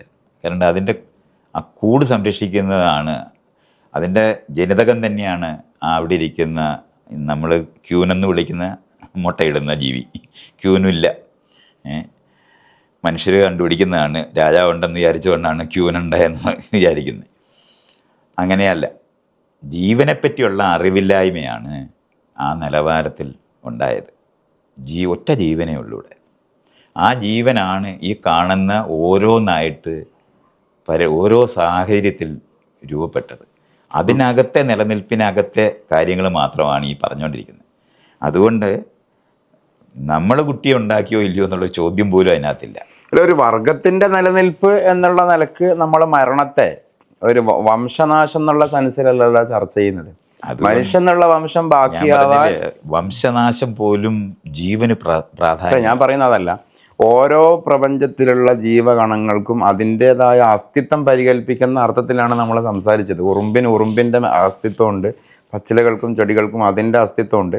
അപ്പോൾ ഒരു വംശത്തിൻ്റെ നിലനിൽപ്പ് ബാക്കിയാവാൻ ആ വംശത്തിലെ ഒരു മെമ്പർ മതി, അതൊരു സംശയമില്ല. അതൊന്നുമല്ല. അതേസമയം ഇതിൽപ്പെട്ട ഓരോ അംഗവും അവസാനിക്കുക, ആ അംഗത്തിന്റെ വാലിഡിറ്റി തീരുക എന്ന് പറയുന്ന പ്രോസസ്സിന്റെ ഒരു ലിറ്ററൽ ടേം മാത്രമാണ് മരണം എന്നുള്ളത്. അത് അങ്ങനെ അല്ല, അത് മനസ്സിലാക്കേണ്ടെന്നുള്ളതാണ് ഞാൻ ഈ പറയുന്നത്. അതൊക്കെ കവിത എഴുതിയവരും മതം ഉണ്ടാക്കിയവരും ലോകത്തിനെ പറ്റി അറിവില്ലാത്ത കാലത്ത് പറഞ്ഞ കാര്യങ്ങളാണ് അതൊക്കെ. അതൊന്നുമല്ല നമ്മൾ പറയുന്നത്. അതെ, ജീവന്റെ തുടർച്ച ആണ് ഉറപ്പാക്കുന്നത്. ഈ ജീവൻ വ്യത്യസ്തമായ സാഹചര്യങ്ങളിൽ വ്യത്യസ്തമായ ജീവനായി മാറി നിലനിൽക്കുകയാണ് ചെയ്തുകൊണ്ടിരിക്കുന്നത്. അല്ലാതെ ഇതിനകത്ത് ഏതെങ്കിലും ഒന്നിനെ നിങ്ങൾക്ക് മനുഷ്യനൊക്കെ വളരെ പ്രധാനപ്പെട്ടവരാ. എവല്യൂഷനകത്ത് അങ്ങനെ ഒരു സംഭവമില്ല. ഇല്ല. അവിടെ ഒരു രണ്ട് വാക്ക് എനിക്ക് പറയണം അവിടെ. അതായത് ഒന്ന്, പിന്നെ ജീവിതം അല്ലെങ്കിൽ ജീവൻ എന്നുള്ളത് അമൂർത്തമായ ഒരു സാധനമാണ്, ഒരു കൺസെപ്റ്റാണ്. ജീവൻ എന്ന് പറയുന്ന ഒരു എന്നോട് കാര്യം പറഞ്ഞുകൊണ്ടിരിക്കുകയാണ്. അല്ല, ജീവൻ എന്ന് പറയുന്നത് ഒരു സങ്കല്പം. ജീവി ഓക്കെ, ഞാൻ കംപ്ലീറ്റ് ചെയ്യട്ടെ. ജീവി ഓക്കെ, ജീവൻ എന്ന് പറയുന്നത് അല്ലെങ്കിൽ ജീവിതം എന്ന് പറയുന്നത് കാര്യകാരണങ്ങൾ ഒരുമിച്ച് കൂടുമ്പോൾ ഉണ്ടാവുന്ന ഒരു പ്രതിഫലനമാണ് ജീവൻ. അതായത് ജീവൻ എന്ന് പറഞ്ഞൊരു സാധനമൊന്നുമില്ല. ഓരോന്നിനും അതിൻ്റെതായ കാര്യകാരണങ്ങൾ ഒത്തുവരുമ്പോൾ അതിന് ജീവൻ ഉണ്ടാവുന്നു. ഇപ്പോൾ നോക്ക്, ഇപ്പോൾ ഒരു ക്ലോക്ക് അല്ലെങ്കിൽ ഒരു വെപ്പൺ, ഒരു ഇലക്ട്രിക് സാധനം, അതിൻ്റെ ചാർജ് വരുമ്പോൾ, ബാറ്ററി വരുമ്പോൾ, കറണ്ട് വരുമ്പോൾ അതിന് ജീവൻ ഉണ്ടാവുകയാണ്. പക്ഷെ അവിടെ നമ്മൾ ലിറ്ററലി ജീവൻ എന്നുള്ള വാക്ക് ഉപയോഗിക്കൂല, അത് ആക്റ്റീവ് ആവുക എന്ന് പറയും. ഇതേപോലെയുള്ള ഇപ്പോൾ BP നോർമലാണ്, ശ്വാസോച്ഛ്വാസം നോർമലാണ്, ഓക്സിജൻ നോർമലാണ്, ഇത്തരം മെറ്റബോളിക് ഫീച്ചേഴ്സ് മുഴുവനും നോർമലാകുമ്പോൾ അത് മനുഷ്യൻ ആക്റ്റീവ് ആവുക എന്ന് പറയൂല, മനുഷ്യൻ ജീവൻ ഉണ്ടായവനായി അല്ല ജീവിക്കുന്നു എന്നൊക്കെ പറയും. അപ്പോൾ അവിടെ ഈ പറയുന്നത് പോലെ ഒറ്റ ജീവൻ കൺസെപ്റ്റ് അതൊരു വേദാന്ത ഭാഷ എന്നൊക്കെ പറയുക. ഇത് രണ്ടും, ജീവൻ എന്ന് പറഞ്ഞ വാക്കിനെ നിങ്ങൾ രണ്ടുപേരും രണ്ട് രീതിയിലാണ് കാണുന്നത്. അതുകൊണ്ടാണ് ഈ ചർച്ചയിൽ നമുക്കൊരു ഒരുമിക്കൽ ഇത് സാധ്യമാണെന്ന് എനിക്ക് തോന്നുന്നില്ല. കാരണം മൈത്രേയൻ പറയുന്നത് എനിക്ക് തോന്നുന്ന ഒരു ബയോളജിക്കൽ ലൈഫിനെ പറ്റി മാത്രമാണ് പറയുന്നത്. ജീവിതം ഇല്ലടൂ. അതാണ് മൈത്രേയൻ പറയുന്നത്. താങ്കൾ പറയുന്നത് വേറെന്തോ ആണ്, അല്ലേ? ശരിയല്ലേ? ഫിസിക്സും മെറ്റാഫിസിക്സും ഉണ്ടെന്ന് പണ്ടുള്ളവർ പറയും. ഭൗതികവും അഭൗതികവും ആത്മീയവും എന്ന് പറയുന്ന ഡിവിഷനൊക്കെ വെച്ച് ലോകത്തിനെ മനസ്സിലാക്കിയവരുടെ ഭാഷയാണ്. ക്ലോക്കിനെ പോലും പറഞ്ഞല്ലോ. ഞാൻ പറഞ്ഞത് അതല്ല, ജീവിതം അല്ലെ ജീവൻ എന്ന് പറയുന്ന ഒരു ആശയം ഉണ്ടല്ലോ, അത് അമൂർത്തമായ ഒരു ആശയമാണ്. ഓരോന്നിനും അതിൻ്റെതായ ജീവിതമാണുള്ളത്. അപ്പോൾ ചിലയിടത്ത് നമ്മൾ ജീവിതം എന്നുള്ള വാക്ക് ഉപയോഗിക്കും, ജീവൻ എന്നുള്ള വാക്ക് ഉപയോഗിക്കും, ആക്റ്റീവ്നെസ് ഉപയോഗിക്കും, പല വേർഡുകളിലാണ് വരുന്നത്. അപ്പോൾ ഓരോന്നിൻ്റെയും ആ പറയുന്ന സജീവത നിലക്കുന്നതിനെ കുറിക്കുന്ന ഒരു ഭാഷാപരമായ പ്രയോഗമാണ് മരണം. അല്ലാതെ ആ ഒരു അർത്ഥത്തിൽ നമ്മൾ കാണുമ്പോൾ ഓരോ മെമ്പർക്കും, പ്രപഞ്ചത്തിലുള്ള ഓരോ അംഗത്തിനും അതിൻ്റെതായ ഒരു വിലാസം കൊടുക്കാൻ പറ്റും. അതേസമയം ഈ പറഞ്ഞതുപോലെയാണെങ്കിൽ ഒറ്റ ജീവനേ ഉള്ളൂ. ആ ഒറ്റ ജീവൻ ജീവിക്കാൻ ശ്രമിച്ചപ്പോഴുണ്ടായ പ്രതിഫലനങ്ങളാണ് എല്ലാ ജീവനുകളും എന്ന് പറയുന്നതിനെക്കുറിച്ച് അതിനെപ്പറ്റി എനിക്ക് പറയാൻ പറ്റുന്ന ഏക സ്റ്റേറ്റ്മെൻറ്റ് ഒരു കവിത എന്നാണ്. അല്ല, അത് നിങ്ങൾ ഒബ്ജക്റ്റീവാണ്, കഥയാക്കിക്കോ. അല്ല, ഞാനെന്താ അതിനെപ്പറ്റി എനിക്കൊന്നും പറയാനില്ല. ഞാൻ ചോദിച്ച ചോദ്യത്തിലോട്ട് തിരിച്ചു വരാം. ആരും കാണുന്നില്ലെങ്കിൽ പോലും മനുഷ്യൻ നല്ലവനായിരിക്കേണ്ടത് എന്തുകൊണ്ട്? നല്ലതും ചീത്തയും എന്ന് പറയുന്നത് അവരവർക്ക് അനുകൂലമാകുന്നതിനെയാണ് നല്ലതെന്ന്, നമുക്ക് പ്രതികൂലമാകുന്നതിന് ചീത്തയെന്ന് പറയുന്നു എന്നുള്ളതല്ലാതെ ഏത് പോയിന്റിൽ നിന്നാണ് നിങ്ങളത് ഉപയോഗിക്കുന്ന അർത്ഥമേ ഉള്ളൂ. അല്ലാതെ ലോകത്ത് നല്ലതും ചീത്തയില്ല. ആരുടെ കോണ്ടക്സ്റ്റിൽ നിന്നുകൊണ്ടാണ്. സമൂഹം എന്നുള്ള വാക്കൊക്കെ പറയുന്നതിന് മുമ്പ് ഞാനൊന്ന് പറയാം. ഇപ്പം ചൂണ്ടയിട്ട് മീനെ പിടിക്കുമ്പോൾ നമുക്ക് ഭയങ്കര സന്തോഷം, എന്തായാലും മീനില്ല. അതുകൊണ്ട് ഒരേ ആക്ഷൻ എങ്ങനെയാണ് രണ്ട് തരത്തിൽ അനുഭവിക്കുന്നതെന്നുള്ളത് ആരാണോ അതിന് പ്രതികൂലമായി അനുഭവിക്കുന്നവരും അനുകൂലമായി അനുഭവിക്കുന്നത്. അതുകൊണ്ടാണ് യുദ്ധമൊക്കെ ആൾക്കാർ വിജയിച്ച് നിൽക്കുമ്പോൾ ബാക്കിയുള്ളവരെല്ലാം കരഞ്ഞുകൊണ്ടിരിക്കേണ്ടി വരുന്നത് അതേ കാരണം കൊണ്ട് തന്നെ. അതുകൊണ്ടാണ് നല്ലതും അങ്ങനെയാണ്. എൻ്റെ രാജ്യത്തിന് വേണ്ടി ചാകുന്നവരെല്ലാം പരമവീര ചക്രവും മേടിക്കുകയും മറ്റുള്ളവരെല്ലാവരും അവനെ കൊലപാതകമായിട്ടും ടെററിസ്റ്റായിട്ടും വിളിക്കുന്നത് ഇതേ കാരണം കൊണ്ട് തന്നെയാണ്. എവിടെ നിന്നാണ് നിങ്ങളത് വിലയിരുത്തുന്നത്? കുറഞ്ഞ വർഷം നമ്മൾ യുദ്ധം നല്ലതല്ല എന്ന് കരുതിയാൽ, അത് തന്നെ, യുദ്ധം നല്ലതല്ല എന്ന് പറയാനായിട്ട് കഴിയാതെ പോകുന്നത് ഈ നന്മയും തിന്മയും നല്ലതും ചീത്തയും വെച്ചിട്ടാണ് നിങ്ങളത് പറയുന്നതെങ്കിൽ പണി കഴിയും. കാരണം ആരുടെ പെർസ്പെക്റ്റീവ് എന്ന് പറയേണ്ടി വരും. ആക്ഷനകത്താണ് ആ ആക്ട് ഒരാൾക്ക് ദുഃഖകരവും വേറൊരാൾക്ക് സന്തോഷകരവുമായിട്ടിരിക്കും. അപ്പം സന്തോഷകരമായിട്ടിരിക്കുന്ന ആളിൻ്റെ വശത്തു നിന്നാണെങ്കിൽ അയാൾക്കൊരു നല്ല പ്രവൃത്തിയായിട്ട് തന്നെ കാണാം. അതുകൊണ്ടാണ് പരമവീര ചക്രം കൊടുക്കാൻ പറ്റുന്നത്. പക്ഷേ ബംഗ്ലാദേശിലോ പാകിസ്ഥാനിലോ ചൈനയിലോ ഇരിക്കുന്ന മനുഷ്യരുടെ ജീവിതത്തിന് ആ പരമവീര ചക്രം കൊടുത്തവന് അവനെ കിട്ടിയ 2 എണ്ണം കൊടുക്കുക, കൊല്ലാനായിട്ടും ഉള്ള പകയുണ്ടാക്കുന്ന കാര്യം മാത്രമാണ്. അതുകൊണ്ട് നന്മയും തിന്മയൊക്കെ നിങ്ങൾ എവിടെ നിന്ന് എങ്ങനെയാണോ വിശദീകരിക്കുന്നത്, എന്ത് ക്രൈറ്റീരിയ ഉപയോഗിച്ചിട്ടാണ് നിങ്ങൾ അളക്കുന്നത്, അതിനനുസരിച്ചിട്ടേ അത് വരുള്ളൂ. അല്ലാതെ എല്ലാവർക്കും കൂടെ ചേരുന്ന ശരിയും എല്ലാവർക്കും കൂടെ ചേരുന്ന നന്മയൊക്കെ പറയാനായിട്ട് ഈ നിലനിൽക്കുന്ന പ്രപഞ്ചത്തിലില്ല, സാധ്യമല്ല. എന്താണ് നന്മ, എന്താണ് തിന്മ? അതല്ല, ആരും കാണുന്നില്ലെങ്കിൽ പോലും മനുഷ്യൻ നല്ലവനായിരിക്കേണ്ടത് എന്തുകൊണ്ടാണ്? ഒരു ഉസ്താദിനോട് ആ ചോദ്യം പ്രസക്തമല്ല. കാരണം ആരും കാണാതിരിക്കുക എന്നുള്ളൊരു കോണ്ടെക്സ്റ്റ് മതത്തിൻ്റെ കണ്ണിലില്ല, അല്ലെങ്കിൽ ഞങ്ങളുടെ പ്രപഞ്ച വീക്ഷണത്തിലില്ല. ഇപ്പോൾ ഒരു കഥ, ഒരു പുരുഷൻ ഒരു സ്ത്രീയെ റേപ്പ് ചെയ്യുന്ന ഒരു സംഭവം മതപുസ്തകങ്ങളിലുണ്ട്. അപ്പോൾ നെയ്ക്കഡാണ് 2 പേരും. ഈ ആക്ഷൻ ചെയ്യാൻ ഒരുങ്ങി നിൽക്കുകയാണ്. അപ്പോൾ ഇദ്ദേഹം റൊമാൻറ്റിക്കായി. അദ്ദേഹം പറഞ്ഞു, എന്തു മനോഹരമായ രാത്രി, ആകാശം മുഴുവനും നക്ഷത്രം, നമ്മൾ 2 പേരും മാത്രം.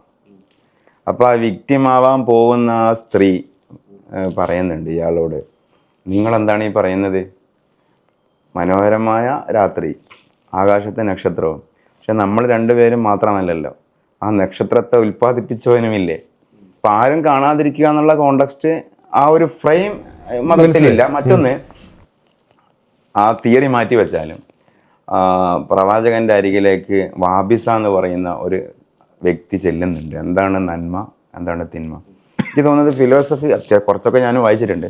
പക്ഷെ എനിക്ക് ഏറ്റവും കറക്റ്റ് ഡെഫിനിഷൻ തോന്നിയത് ഈ പറയുന്നൊരു വാക്കാണ്. എന്താണ് നന്മ എന്നുള്ളതിന് മറുപടി കൊടുക്കുന്നത് അൽ ബിർറു ഹുസ്നുൽ ഖുൽഖ് എന്നാണ്. അതിൻ്റെ ആശയം ഇതാണ്: ആവർത്തിക്കപ്പെടാൻ അനുഭവിക്കുന്നവർ കൊതിക്കുന്നതാണ് നന്മ. ഇപ്പോൾ 2 പേര് യാത്ര പോയി. അപ്പോൾ അതിൽ ഈ സഹയാത്രികന് തോന്നണം ഒരിക്കൽ കൂടി എന്നെ വിളിച്ചാൽ ഇനിയും പോകണം. ഒരാൾക്ക് കാശ് കടം കൊടുത്തു, അവധിക്ക് തിരിച്ചു കിട്ടി. അപ്പോൾ ഈ കൊടുത്തവന് തോന്നണം ഓൻ ചോദിച്ചാൽ ഇനിയും എനിക്ക് കൊടുക്കാൻ പറ്റണം. 2 പേര് ഉറങ്ങി, ഇനിയും അവനോട് റൂം ഓർ ബെഡ് ഷെയർ ചെയ്യാൻ അവൻ ക്ഷണിച്ചാൽ പോയാൽ ആവശ്യം വന്നാൽ ചെയ്യാം. ഇങ്ങനെ റിപ്പീറ്റേഷൻ താല്പര്യം വരുന്ന തരത്തിലുള്ള ഡീലിങ്സ് ആണ് നന്മ. എന്താണ് തിന്മ എന്ന് വെച്ചിട്ടുണ്ടെങ്കിൽ മാ ഹാക്ക ഫി നഫ്സിക് വ കരിഹി തയ്യത്തൊലി അലഹിനാസ്. അറബിക് ടൈം ജസ്റ്റ് അത്ര പറയുന്നേ ഉള്ളൂ. പക്ഷെ ഈ വാക്കാണ് എന്നെ ഏറ്റവും ടച്ച് ചെയ്തത്. ചെയ്ത് കഴിഞ്ഞാൽ മോശമായിപ്പോയി എന്ന് തോന്നുന്നതാണ് തിന്മ. ചെയ്ത് കഴിഞ്ഞാൽ വേണ്ടില്ല അതിന് എന്ന് തോന്നുന്നത് മുഴുവനും തിന്മയാണ്. പിന്നെയോ ആരെങ്കിലും കണ്ടിട്ടുണ്ടാവുമോ എന്ന് ഭയക്കുന്നതുമാണ് തിന്മ. അപ്പോൾ ആരെങ്കിലും കണ്ടിട്ടുണ്ടാവുമോ, CCTVയിൽ പതിഞ്ഞിട്ടുണ്ടായേക്കുമോ, നാളെ ഇത് ബ്ലാക്ക് മെയിലായി വരാൻ ചാൻസ് ഉണ്ടോ, ഇതൊക്കെ തോന്നുന്ന തരത്തിലുള്ള ഡീഡ്സ്, അത് വളരെ കറക്റ്റാണ് ഇത്രയും പറഞ്ഞത്. അത് റിലേറ്റീവാണ്, ആപേക്ഷികമാണ്. അതിൻ്റെ റിസൾട്ടിൻ്റെ എഫക്ഷൻ എങ്ങനെയാണോ ഓരോന്നിനും കിട്ടുന്നത് അങ്ങനെ വ്യാഖ്യാനിക്കാവുന്ന സ്ഥായിയായിട്ടുള്ള ഒരു പാരിപ്രേക്ഷത്തിന് കൊടുക്കാൻ കഴിയില്ല. അതേസമയം മതത്തിൻ്റെ കണ്ണിൽ നന്മയും തിന്മയും ഒബ്ജക്റ്റീവാണ്. അത് നേരത്തെ ദൈവം നിശ്ചയിച്ച് തന്നതാണ്. അതിൻ്റെ റിസൾട്ട് അപ്പോൾ അങ്ങനെ ഇങ്ങനെയും വരില്ലെന്ന് വെച്ചിട്ടുണ്ടെങ്കിൽ ആത്യന്തികമായിട്ടൊരു നിലക്കേ വരുള്ളൂ. ഒരു വസ്തുവിനും പരമമായിട്ട് നന്മയുടെ വശവും തിന്മയുടെ വശവും ഇല്ല, വസ്തുവിനില്ല. ഫോർ എക്സാമ്പിൾ, മനുഷ്യനെ സംബന്ധിച്ചിടത്തോളം കാഷ്ടം മോശമാണ്. ഒരു ഈച്ചയെ സംബന്ധിച്ചിടത്തോളം ഈച്ചയുടെ ഫേവറേറ്റ് ഫുഡാണത്. ഉള്ളിയെ സംബന്ധിച്ചിടത്തോളം വളമാണ്. ഇനി ഒരു ചോദ്യം, കാഷ്ടം നല്ലതോ മോശമോ? അതാണ് അതിൻ്റെ ഒരു കാര്യം. അപ്പോൾ അതിൻ്റെ എഫക്ഷൻ എങ്ങനെയാണ്, റിസൾട്ട് എങ്ങനെയാണ് എഫക്റ്റ് ചെയ്യുന്നത്, അതിനോട് റിലേറ്റ് ചെയ്തിരിക്കുന്നു അതിൻ്റെ നന്മാതിന്മ വശങ്ങൾ. ഇതാണ് എൻ്റെ കൺസെപ്റ്റ്. ഇപ്പോൾ ചോദ്യം ഷാർപ്പാണ്, ആരും കാണാതിരിക്കുമ്പോൾ എന്തിന് നന്നാവണം. എൻ്റെ ഉത്തരവും ഷാർപ്പാണ്, ആരും കാണാതിരിക്കുന്നില്ല. അടുത്ത ചോദിക്കട്ടെ, ഒരു ഫിലോസഫിക്കൽ ടേം പ്ലാറ്റോനെ കൂട്ടിച്ചേർത്തോട്ടെ. നിങ്ങൾക്ക് വേണമെന്ന് വിചാരിക്കുമ്പോൾ പ്രത്യക്ഷപ്പെടുവാനും വേണമെന്ന് വിചാരിക്കുമ്പോൾ അപ്രത്യക്ഷപ്പെടുവാനും സാധിക്കുന്ന ഒരു മോതിരം കിട്ടിയെന്നിരിക്കട്ടെ. മോതിരത്തിൻ്റെ കല്ലുമ്മൽ ഇങ്ങനെ ഞെക്കുമ്പോൾ നമ്മൾ ഡിസപ്പിയർഡ് ആവും, അടുത്ത ഞെക്കുമ്പോൾ അപ്പിയർഡ് ആവും. അങ്ങനെ പറ്റുന്ന ഒരു കല്ല് കിട്ടിയിട്ടും നിങ്ങൾക്ക് ക്രഷ് തോന്നിയ സുഹൃത്തിൻ്റെ ഭാര്യയെ വേണ്ടാധീനത്തിന് ഉപയോഗിക്കുന്നില്ലെങ്കിൽ നിങ്ങളാണ് നല്ലവൻ. പ്ലാറ്റോയുടെ വാക്ക്. ഇതേ വാക്ക് ഇസ്ലാമിക ഒരു അലി റളിയല്ലാഹു പറഞ്ഞ വാക്കുണ്ട്, അടച്ചിട്ട മുറിയിൽ നിങ്ങൾ എന്താണോ അതാണ് താങ്കൾ. അപ്പോൾ ഈ ചർച്ചയൊക്കെ പണ്ട് മുതലേ ലോകത്തുള്ള വലിയൊരു ഫിലോസഫിക്കൽ എലമെൻ്റാണ്. അതൊക്കെ ഞാളെ കവിത ഞാനതിനകത്ത് പറയാം. ഒന്നല്ല ഒറ്റയ്ക്കിരിക്കുമ്പോൾ നടുക്കിരിക്കുന്നതായിട്ട്, എല്ലാവരുടെയും നടുക്കിരിക്കുമ്പോൾ ഒറ്റയ്ക്കിരിക്കുകയും ചെയ്യുന്നതെന്ന് ഇതേപോലെ പറയുന്നത്. അതുപോലുള്ള കാര്യങ്ങളൊക്കെ പറയാനായിട്ടൊന്നും ഞാൻ തയ്യാറല്ല ഇപ്പോൾ. ഇത്രയേ ഉള്ളൂ, അതൊക്കെ ഇങ്ങനെ പറയാം. ഒരു സമൂഹത്തിനും ഒരിക്കലും നിയന്ത്രിക്കാൻ പാടില്ലാത്ത മനുഷ്യൻ്റെ അവകാശം എന്താണ്? ഒരു സമൂഹവും ഒരിക്കലും നിയന്ത്രിക്കാൻ പാടില്ലാത്ത മനുഷ്യൻ്റെ ഏതെങ്കിലും ഒരു അവകാശമുണ്ടോ? ഇല്ല. കാരണം കുട്ടികളായിട്ടുണ്ടാകുന്നവരാണ് നമ്മളെ രൂപപ്പെടുത്തത്തേ ഉള്ളൂ, അല്ലാതെ ഒരു മനുഷ്യനങ്ങ് ഉണ്ടാകത്തില്ല. 18ാമത്തെ വയസ്സിലുണ്ടാകുന്ന മനുഷ്യരായിരുന്നെങ്കിൽ വേണമെങ്കിൽ ആലോചിക്കാം. അത് അസാധ്യമായ ഒന്നായതുകൊണ്ടാണ് അങ്ങനെയില്ല. എന്താണെന്ന് എനിക്കത് മനസ്സിലായില്ല ചോദ്യം. ഒരു സമൂഹവും ഒരിക്കലും നിയന്ത്രിക്കാൻ പാടില്ലാത്ത ഒരു മനുഷ്യൻ്റെ അവകാശം.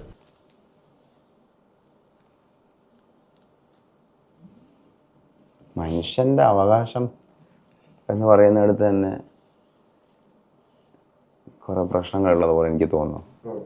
മനുഷ്യനായിരിക്കുക എന്നതിലെല്ലാം പെട്ടില്ലേ? അത് ഞാൻ പറഞ്ഞില്ലേ, മനുഷ്യൻ അബ്സ്ട്രാക്റ്റായ 18 വയസ്സ് പ്രായപൂർത്തിയായ ഒരാളുണ്ടെന്ന് തെറ്റിദ്ധരിക്കുന്നതുകൊണ്ടാണ് അങ്ങനെ ചോദിക്കുന്നത്. മനുഷ്യൻ്റെ അവകാശം എന്നുള്ള വേർഡിനെ ഞാൻ വേറെ നിൽക്കാണ് പറയുന്നത്. ഇൻഡിവിജ്വലിസ്റ്റിക് ആയിട്ടാണ് നമ്മൾ കാണുന്നത്. എനിക്കിന്നതും ഇന്നതും ഇന്നതും ഒക്കെ കിട്ടിയിരിക്കണം, എനിക്കിന്നതും ഇന്നതും ഒക്കെ ചെയ്യേണ്ടതുണ്ട്, എനിക്കതിനൊക്കെയുള്ള വാക്ക് മറ്റൊന്നില്ല, അവകാശമുണ്ട്. അതേസമയം ആ ഇൻഡിവിജ്വലിസ്റ്റിക് പോയിന്റിൽ നിന്ന് നമ്മൾ അവനെ അടർത്തിയിട്ട് അവനെ കൂടി പ്രപഞ്ചത്തിൻ്റെ ഭാഗമാക്കുക, അവളെ കൂടി പ്രപഞ്ചത്തിൻ്റെ ഭാഗമാക്കുക. അപ്പം അവനൊരു ഒഴുക്കിൽ പോവുകയാണ്. ഇങ്ങോട്ട് വരാനുണ്ട്, അങ്ങോട്ട് പോകാനുണ്ട്. അതിൽ എൻ്റേത് മാത്രമായിട്ട് എന്തെങ്കിലും ഉണ്ട് എന്ന് കരുതുന്നിടത്ത് മാത്രം സാധ്യമാകുന്നൊരു വാക്കാണ് അവകാശം. ആ വാക്കിനോട് ഞാൻ ഡിസഗ്രി ചെയ്യുന്നു. ഞാൻ ആ കാരണം കൊണ്ടല്ല കേട്ടോ. ഇയാളുടെ ചോദ്യം അടിസ്ഥാനപരമായി കുട്ടികളായി ജനിച്ച് രൂപപ്പെടുത്തിയ വ്യക്തികളെ ഇവിടെ ഉള്ളു. അതുകൊണ്ട് ഒരു സമൂഹം നിയന്ത്രിച്ചുണ്ടാക്കുന്ന വ്യക്തികളെ ഇവിടെ ഉള്ളു. അതുകൊണ്ട് ഒരാളുടെ അവകാശം എന്ന് പറയുന്നത് ആ സമൂഹം നിർണയിച്ചിട്ടുള്ള അവകാശങ്ങളാണത്. അതുകൊണ്ട് ഒരു വ്യക്തിക്കൊരവകാശം എന്ന് പറയുന്നതാണ് നമ്മൾ ജനാധിപത്യത്തിനകത്ത് നമ്മൾ കണ്ടെത്തിയിട്ടുള്ള പൗരന്മാരുണ്ട് എന്ന് പറയുന്നത്. അതുകൊണ്ട് അവകാശമുള്ളവരായി ആദ്യമായിട്ട് ഇവിടെ മാറിയത് ജനാധിപത്യത്തിനകത്തെ പൗരബോധമാണ് ഉള്ള ആളിനെയാണ് അവകാശമുള്ള. അതുവരെ അവകാശങ്ങളെയില്ല, അനുസരണകളും ഒക്കെയുള്ളു. പക്ഷേ യഥാർത്ഥത്തിൽ ഒരു സമൂഹത്തിന് നൽകുന്ന, അവരുണ്ടാക്കിയിരിക്കുന്ന, തൊട്ട് മുമ്പ് വരെ ഉണ്ടാക്കിയിരിക്കുന്ന ഒരു ഫ്രെയിം വർക്കിനകത്തുള്ള അവകാശങ്ങളേ ഉള്ളൂ. അതുകൊണ്ട് നിയന്ത്രിക്കാവോ എന്ന് ചോദിച്ചാൽ നിയന്ത്രണങ്ങളോടാണ് അതെല്ലാം, അവകാശങ്ങളെല്ലാം തന്നെ സൃഷ്ടിക്കപ്പെട്ടിട്ടുള്ളത്. പക്ഷെ ഇവിടെ പ്രശ്നം എന്താ, നിങ്ങൾ ഷാർപ്പായി ചോദിച്ചൊരു ചോദ്യത്തെ മൈത്രേയൻ സയൻറ്റിഫിക്കലിയും ഞാൻ ഫിലോസഫിക്കലിയും പറഞ്ഞ് മറ്റെന്തോ ആക്കി. സ്ട്രൈറ്റ് ആയിട്ട് പറയുകയാണെങ്കിൽ എനിക്ക് തോന്നുന്നു അറിയാനുള്ള അവകാശം ഒരു സമൂഹവും നിഷേധിക്കാൻ പാടില്ല എന്നുള്ളത്. ഫ്രീഡം ടു നോ ഒരു ഉത്തരമായി കിടക്കട്ടെ വന്നു. അതെന്തറിയാന്നുള്ളതല്ല, മനുഷ്യന് പലതും അറിയാൻ തോന്നും, സാറ്റിസ്ഫാക്ഷൻ. കാരണം മനുഷ്യൻ ആശയജീവിയാണ്. ജൈവിക ജഡം മാത്രമല്ല, ഒരു സ്പിരിച്വൽ ഓർ ഒരു ഇൻ്റലക്ച്വൽ അസ്തിത്വം കൂടിയുണ്ട്. അപ്പോൾ അന്നം കൊണ്ട് മാത്രം സംതൃപ്തി വരില്ല, ആശയം കൂടി കിട്ടണം. അപ്പോൾ ഒരു സമൂഹവും നിഷേധിക്കാൻ പാടില്ലാത്ത അവകാശം ഫ്രീഡം ടു നോ. അപ്പോൾ ആദ്യത്തെ ഉത്തരം ഞാൻ പിൻവലിച്ചു. ഫ്രീഡം ടു ലിവ് എന്ന് പറയുന്നത് ഇവിടെ പോകും അല്ല, ഫ്രീഡം ഈ ലിവിങ്ങിനെ കുറിച്ചാണല്ലോ മനുഷ്യൻ പറയുന്നത്. അല്ലല്ല, നമ്മള് വ്യക്തികൾ ഉണ്ട് എന്ന വ്യക്തികളാണ് ആരംഭത്തിന്. അല്ല സാറേ, അവകാശങ്ങളുമായി ഒരാൾ ജനിക്കുന്നത് പോലെ വെക്കുന്നത് കൊണ്ടാണ് ആ ചോദ്യം ഉൽപ്പാദിപ്പിക്കുന്നത് ഞാൻ ഈ പറഞ്ഞത്. അല്ല, ലീവിങ് ആണെങ്കിലാണല്ലോ അവകാശം വേണ്ടു, മരിച്ചരാക്കാൻ എന്താ അവകാശം? അല്ലെ, ആദരിക്കേണ്ടതുണ്ടെന്നുള്ളതാണ്. ആളുകൾ വെടിവെക്കുകയൊക്കെ ചെയ്യുന്നുണ്ട് ആകാശത്തേക്ക്. അപ്പോൾ അതൊക്കെ അങ്ങനെ മനുഷ്യന്റെ ആവശ്യം ബോഡിയോട് മോശമായി പെരുമാറിയെന്ന് പറഞ്ഞ കേസ് വരെ ഉണ്ട്. അതൊക്കെ ഞാൻ തമാശക്ക് പറയുന്നതാണ്. മനുഷ്യന്റെ ആവശ്യത്തിൽ ഞാൻ ഈ ഉറക്കം മുതലല്ല എണ്ണിയത്. ഞാനൊരു ഇതേപോലെ ഒരു ചർച്ചയിൽ അത് പറഞ്ഞപ്പോൾ ഒരു ക്യാമ്പസിൽ ഒരു കുട്ടി എന്നോട് പറഞ്ഞു, ഇപ്പൊ ശ്വസനം എന്തുകൊണ്ട് പറഞ്ഞില്ല. എനിക്കതിൻ്റെ ഉത്തരം അറിയില്ലായിരുന്നു. എനിക്ക് പെട്ടെന്ന് തോന്നി, ശ്വസിക്കുന്ന മനുഷ്യന്റെ അവകാശമല്ലേ ഈ ആവശ്യമല്ലേ ഈ പറയുന്നത് എന്ന് പറഞ്ഞതുപോലെ ലിവിങ് ആയിട്ടുള്ള ആൾക്കാരുടെ അവകാശമാണ്. നമ്മൾ ഇന്ന് സാമൂഹികമായിട്ടുള്ള ഫ്രെയിം വർക്കിലാണ് ഇയാൾ ആ ചോദ്യം ചോദിക്കുമ്പം നമ്മളിങ്ങനെ ഇൻഡിവിജ്വൽസ് ഉണ്ട് എന്ന് പറയുമ്പോൾ ഭരണഘടനാപരമായ അവകാശങ്ങൾ എഴുതി വച്ചിട്ടുണ്ട്, അതൊന്നും നിഷേധിച്ചു എന്ന് മാത്രമേ അതിന് പറയാനൊക്കത്തുള്ളൂ. അങ്ങനല്ല, നേരത്തെ പറഞ്ഞ ശാസ്ത്രമോ ഫിലോസഫിയൊക്കെ വെച്ചിട്ടാണ് ലോകത്തിനെ മനസ്സിലാക്കുന്നതെങ്കിൽ ഈ പറഞ്ഞ ചോദ്യം അങ്ങനെ ചോദിക്കാതെ. നിങ്ങൾ രണ്ടും സമൂഹത്തിൻ്റെ കാഴ്ചപ്പാടുകളിൽ വ്യത്യസ്ത രീതിയിൽ ചിന്തിക്കുന്നവരാണ്. പല രീതിയിലും ഓരോരുത്തരുടെയും ഓരോ കമ്മ്യൂണിറ്റീസും ഒക്കെ കാണും. എതിർവശത്ത് നിന്ന് പഠിച്ച കാര്യങ്ങൾ എന്തെങ്കിലും ഉണ്ടോ? അതായത് ഒരു വിശ്വാസി ഭൗതികവാദികളിൽ നിന്ന് മനസ്സിലാക്കിയ എന്തെങ്കിലും, അല്ലെങ്കിൽ മൈത്രേയൻ വിശ്വാസികളിൽ നിന്ന് മനസ്സിലാക്കിയ എന്നാൽ ഇന്ന് കൊണ്ടു നടക്കുന്നതുമായിട്ട് എന്തെങ്കിലും കാര്യങ്ങളുണ്ടോ? ഈ ചോദ്യമൊക്കെ ഇത് പറഞ്ഞില്ല, ഈ ചോദ്യമൊക്കെ ഇയാളിങ്ങനെ ഇരുന്ന് ആലോചിച്ച് ഉൽപ്പാദിപ്പിച്ചതാണ്. അതുകൊണ്ടാണ് അങ്ങനത്തെ ചോദ്യം തന്നെ വരുന്നത്. ഈ വീട്ടിനകത്ത് ഒരു വീട്ടിൽ ജനിച്ചതല്ലേ ഞാൻ ഈ ആകാശത്തുനിന്ന് പൊട്ടി വീണതാണ് അല്ല. അതുകൊണ്ട് ഇങ്ങനെ എന്തോ അവിശ്വാസിയായിട്ട് ഒരാൾ വീണ് വിശ്വാസിയായിട്ട് ഒരാൾ വീണു ഒന്നുമില്ല. ഇതെല്ലാം പഠിപ്പിച്ചതാണ്. ഈ അവിശ്വാസി എന്ന് വിളിക്കുന്നതും വിശ്വാസി എന്ന് വിളിക്കുന്നതും ആളുകൾ പഠിപ്പിക്കുന്നതാണ്. ഞാൻ ഈ വാക്കുകളൊന്നും ഉപയോഗിച്ചിട്ടൊരു കാര്യവും പറഞ്ഞിട്ടില്ല. ഞാൻ ജീവൻ എങ്ങനെയാണ് രൂപപ്പെടുന്നത്, ജീവൻ എങ്ങനെയാണ് തുടരുന്നത് എന്നുള്ളത് മാത്രമേ പറഞ്ഞിട്ടുള്ളൂ. ആ പറയുന്നതിനകത്ത് ഈ പറയുന്ന അവിശ്വാസിയിൽ നിന്ന് വിശ്വാസിയുടെ അടുത്തുനിന്ന് പഠിച്ചെന്നോ അല്ല വിശ്വാസിയിൽ നിന്ന് അവിശ്വാസിയിൽ നിന്ന് പഠിച്ചെന്നോ പറഞ്ഞ ചോദ്യമില്ല.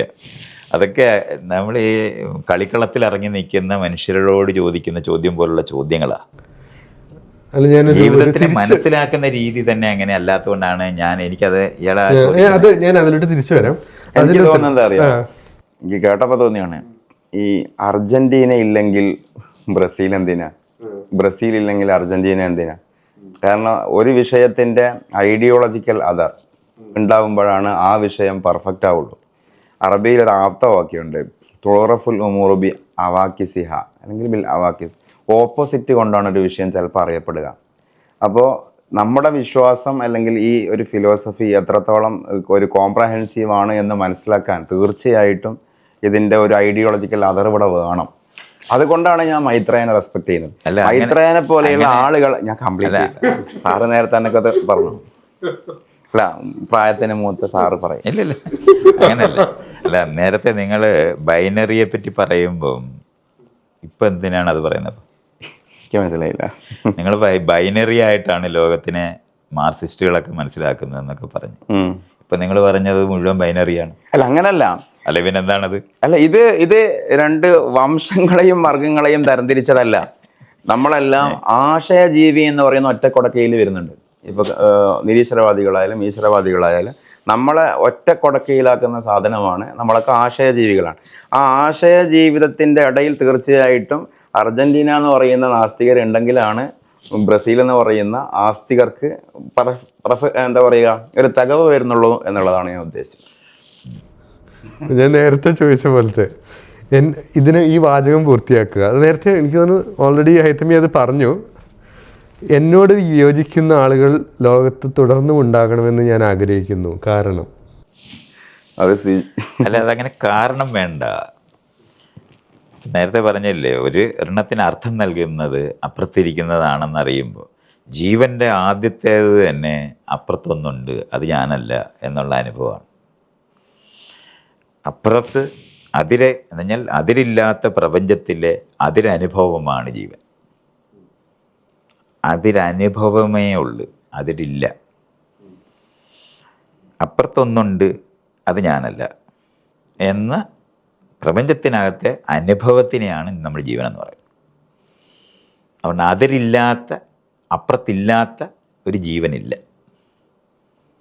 അപ്പുറം എന്ന് പറയുന്നത് മുഴുവനും ഈ പ്രപഞ്ചമാണെന്ന് അറിയുമ്പോഴും പ്രപഞ്ചത്തിൻ്റെ വശത്ത് ഈ ജീവൻ അതിനകത്ത്, ജീവന് ഈ പ്രപഞ്ചത്തിന് പുറത്തിറങ്ങിയിരിക്കാനൊക്കത്തില്ല. അതുകൊണ്ട് പ്രപഞ്ചമാകാൻ ഒരാൾ ശ്രമിക്കുമ്പോഴും പ്രപഞ്ചം അല്ലാതാകാൻ ശ്രമിക്കുന്നു എന്ന് പറയുമ്പോഴും ഒരുപോലെ മൗഢ്യമാണ്. കണ്ട് പ്രപഞ്ചമേ ഉള്ളു. അതുകൊണ്ട് അപ്പുറത്തിരിക്കുന്നത് അപ്പുറത്തിരിക്കുന്നത് അപ്പുറം ഇല്ല എന്നാണ് ഇപ്പൊ പറഞ്ഞു വെച്ചേ. അത് അവിടുന്നാണ് പ്രപഞ്ച അനുഭവം. പക്ഷെ അങ്ങനല്ല. സത്യം ഞാൻ വേറെയാണ്, അത് വേറെയാണ്. അതുകൊണ്ട് പ്രപഞ്ചത്തിൽ ജീവനുണ്ടെങ്കിൽ അതിലുണ്ടാവും, അതിലനുഭവം ഉണ്ടാവും. എനിക്ക് പണ്ട് ചോദ്യത്തിൻ്റെ സ്വഭാവം കേട്ട് തീരാൻ പോകുന്നതെന്ന് തോന്നുന്നുണ്ട്. അപ്പോൾ എനിക്ക് പണ്ട് എഴുതിയ ഓട്ടോഗ്രാഫിലൊക്കെ വാക്കുകളാണ് ഓർമ്മയാവുന്നത്. ഒറ്റപ്പൂ കൊണ്ട് പൂന്തോട്ടം ഉണ്ടാവില്ല, കുറേ പൂക്കൾ വേണം. ഒറ്റ നിറം കൊണ്ട് മഴവില്ലുണ്ടാവില്ല, കുറേ നിറങ്ങൾ വേണം. അതേപോലെ ഈ പൂന്തോട്ടവും മഴവില്ലൊക്കെ തുടരട്ടെ, എല്ലാവരും വരട്ടെ. അതിൻ്റെ ഇടയിൽ സൗഹൃദപരമായ ആശയ കൈമാറ്റങ്ങൾ തീർച്ചയായിട്ടും ചിരിച്ചുകൊണ്ടും ഉള്ളറിഞ്ഞുകൊണ്ടും നടക്കുകയുമാണ്. ഇതിൻ്റെ വേറൊരു തലം, ഒരു ആത്മീകമായ തലം, അത് പറയുമ്പോഴാണ് ഇതൊരു ജെന്യുവിനായിട്ട് തോന്നുള്ളൂ എനിക്ക്. എന്നെ സംബന്ധിച്ചിടത്തോളം, ഒരു വിശ്വാസിയെ സംബന്ധിച്ചിടത്തോളം, വിശ്വാസി ഇല്ല എന്നുള്ളത് പറഞ്ഞു കഴിഞ്ഞു. അപ്പോൾ അദ്ദേഹത്തിൻ്റെ ഒരു കാഴ്ചപ്പാടാണ്. നമുക്ക് കിട്ടിയ വെളിച്ചം, ഈ ബോധ്യം അല്ലെങ്കിൽ ഈ അനുഭവം മറ്റുള്ളവർക്ക് കൂടി കിട്ടണം എന്ന് പറയുന്ന മാനസികമായിട്ടുള്ള ഒരു എമ്പതി ഉണ്ടല്ലോ. ഞാനിപ്പോൾ എന്താണ്, കാരണം ഞാനിതിൽ കൺവിൻസ്ഡ് ആണ്. ഇത് എൻ്റെ സഹോദരങ്ങൾക്കും സഹോദരിമാർക്കും കിട്ടണം എന്ന് പറയുന്ന ആ ഒരു എമ്പതിക് സെൻസ് കൂടി ഉണ്ട് എന്നുള്ളതാണത്. അല്ലെങ്കിൽ എനിക്ക് എന്നിൽ വിശ്വാസം ഇല്ല എന്നല്ല വരുന്നത്. എൻ്റെ കയ്യിലുള്ളത് ഞാൻ വാല്യൂ ചെയ്യുന്നത് കൊണ്ടാണ് ഈ ആശയം മറ്റുള്ളവർക്ക് കൊടുക്കുന്നത്. ഞാനിതിനെ വാല്യൂ ചെയ്യുന്നില്ലെങ്കിൽ ഞാൻ ഒളിപ്പിച്ചു നോക്കും. അപ്പം വളരെ വളരെ സന്തോഷം. എനിക്ക് തോന്നുന്നു ആദ്യമായിട്ടായിരിക്കും ഇങ്ങനൊരു ചർച്ച കേരളത്തിൽ തന്നെ സ്നേഹത്തോടുകൂടെ. ഞാനുണ്ടെങ്കിൽ വഴക്കാകുമെന്ന് എല്ലാവരും വിചാരിക്കുന്നത്. അല്ല, അത് മൈത്രേയൻ മാത്രമല്ല. ഇപ്പോൾ ഹൈതമിയുടെ ഞാൻ പല പരിപാടികളും ഞാൻ കണ്ടിട്ടുണ്ട് സ്വതന്ത്ര ചിന്തകരുമായിട്ടും. എതിർത്തിട്ട് ഒച്ചപ്പാടാക്കിയിട്ട് എന്ത് കാര്യമാണ്? അതിലൊന്നും ഒരു അർത്ഥമില്ല. ആശയം കൈമാറുക, നമ്മൾ എഴുന്നേറ്റ് പോകുമ്പോഴും വന്നിരിക്കുന്ന അതേ മൈൻഡ് സെറ്റ് ആയിരിക്കണം. അല്ല, അത് നിങ്ങളത് പറയുന്ന സമയത്ത് രണ്ടുപേർക്കും നഷ്ടപ്പെടാനില്ലാതിരിക്കുമ്പം മാത്രമുള്ളത്. മീനെ പിടിക്കുമ്പം അത് കുത്തും, അതിന് നഷ്ടം ഉണ്ടാകാൻ പോകുന്ന അറിയുന്നുണ്ട്. അപ്പം പലപ്പോഴും എൻ്റെ അടുത്ത ആൾക്കാരിരുന്ന് സംസാരിക്കുമ്പോൾ ഈ മൈത്രേയൻ സാർ ഈയിടെ അല്ലെങ്കിൽ ഈ അടുത്ത ദിവസങ്ങളിൽ ഈ എവല്യൂഷൻ്റെ പുസ്തകങ്ങളിലൂടെയാണോ സഞ്ചരിക്കുന്നത്? ഞാൻ എവല്യൂഷനാണ് ജീവിതത്തിനെ മനസ്സിലാക്കാൻ ഒരേ ഒരു ടൂൾ. അവസാന സമയത്ത് കൊണ്ടുവന്ന ഉദാഹരണം പോലും എത്തിപ്പോകുന്നതല്ല. ഞാൻ ആ ടൂളെ ഉപയോഗിക്കുന്നത്. മറ്റുള്ള ടൂളെല്ലാം എനിക്കറിയാം. ആത്മീയമായ ടൂളുകളെല്ലാം പഠിച്ചതിന് ശേഷം തന്നെയാണ് ഇത് പഠിച്ചിട്ടുള്ളത്. അതുകൊണ്ട് എനിക്ക് ആ ടൂള് അറിഞ്ഞുകൂടാത്തതൊന്നും അല്ല. അതിനകത്ത് നിങ്ങൾ പറയുന്ന ഉത്തരങ്ങളൊക്കെ എനിക്കും പറയാൻ അറിയാവുന്നതാണ്. പക്ഷെ ആ ഉത്തരമല്ല എൻ്റെ ഉത്തരം. ലോകത്തിനെ മനസ്സിലാക്കുന്നത് ഉത്തരങ്ങൾ ഇതിൻ്റെ അവസാനത്തെ ഒരു കാര്യമാണ്. അവസാനം ആയിട്ട് ഇതിൻ്റെ ടൈറ്റിലും കൂടെ പറയാം. വാദമുണ്ട്, വൈരമില്ല, ഹക്കുന മത്താത്ത. Thank U.